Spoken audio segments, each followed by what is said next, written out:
All right, moving on. Next guy, another California-based player who made a big move. Calen Bullock committed to USC, and big time safety, Gorney, that you really like.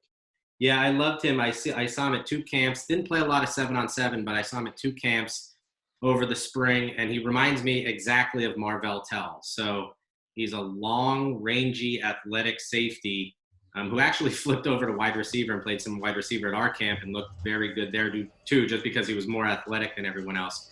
He's going to have to gain a significant amount of weight, but he's long and wiry and super bouncy and athletic. So I think at safety at SC, he's going to be able to cover a lot of ground. He's going to be able to cover receivers and then get to the deep pass and make plays that way. I don't think he's a guy that comes into the box and makes anybody scared, especially if he doesn't gain that weight. But as a guy that can cover a lot of ground and make plays on the ball, I think he's one of the better safeties in this class.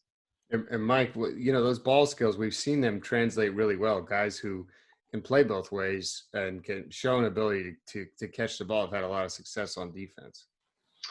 Yeah, or is he going to be another Marquise Lee or who am I missing, Gorney? Who am I missing? Juju. Juju Smith. I mean, these kids are very athletic. They're talented. Sometimes you just find a fit for them on the other side of the ball. And I'm not saying he's going to play offense. Obviously, they need more help on defense, and recruiting wide receivers at USC is pretty easy. But you got to like the kids that can play both ways. And there's a reputation for athletic dual side guys, I guess, not dual side, that can play both sides of the ball.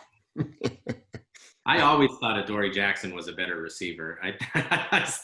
I'll say this today. I understand putting your most athletic guys on defense, but man, with the ball in his hands, he was unbelievable. I thought he was like the second best receiver on the Titans last year. Right. Come on, they got some good receivers on the Titans, man. They got one. Yeah, they got one. A.J. Brown. Speaking of guys who we should have ranked higher, guys who they should have been picked higher. But